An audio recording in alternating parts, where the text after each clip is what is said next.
We are here with the most interesting hockey blogger in the world, Shane Frederick, to talk about all things Maverick hockey. It's been another couple of weeks since the Mavericks have been at home.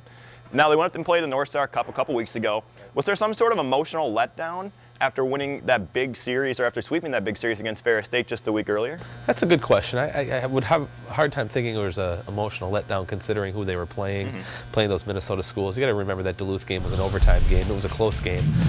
Came down to 20-some seconds left, I think, when Duluth scored the game winner. So I think that they were hoping that would get to a shootout, so it would go down as a tie. That probably would have helped them in the pairwise and that sort of thing. And I think the St. Cloud game got away from them. Got away from them on the penalty kill.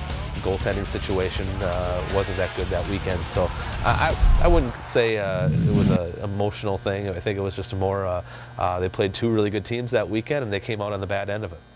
All right, now let's talk about last weekend, Northern Michigan, a little bit. They get beat 5-2 on Friday and then win big Saturday night, 5-1. What do you think changed from night to night? I think the coach got after him pretty good. I think that Friday was, they were not pleased with that game on Friday night. I was up there. I think that it was a situation where they didn't play real well. I didn't think they were playing, the way we have seen them play, especially at home, where they play hard, they play aggressive, they play fast.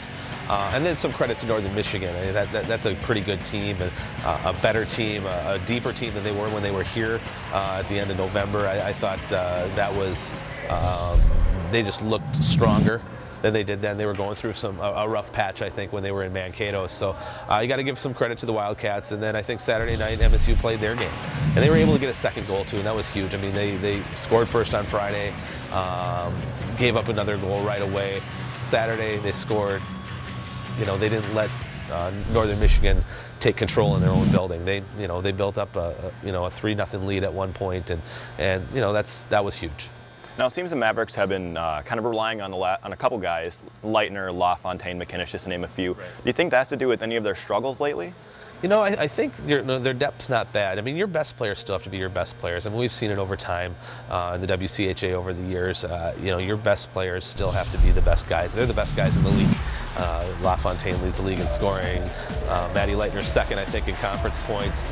Johnny McInnes is up there in goals. Those are the guys you want to lead you. Now from there, you got to get that secondary scoring. You got to get those next level down, and that's what really makes the teams elite. You have the top end guys, and then you have that next wave. And I think that next wave probably has been a little bit inconsistent for this team, but you're seeing a Bryce Gervais coming on. You're seeing Chase Grant get a shorthanded goal the other night and score 2 on the weekend. It's there. Now they just need to get a little bit more consistency, I think, from those third line guys, second line guys in terms of getting that scoring. Now we got one more question, one about this weekend. What does a sweep over the Bemidji State Beavers mean for this team in the conference and in the pairwise? I don't know if it's going to do much for the pairwise. I wrote about that earlier this week. I think they're in a situation right now where they just need to worry about themselves. That number is not going to move a lot, I don't think, over the next couple of weeks. It depends on what happens throughout the rest of the country.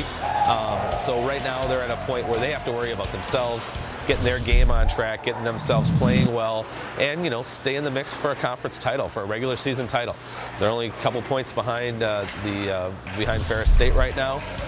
They got 3 weekends at home of their next 4 to close out the season. When they're 9-1 at home, they have a chance to do some damage here, and I think that's what they need to do. They need to get themselves back on track, playing well, and at the end of the season, those numbers will play out as they do.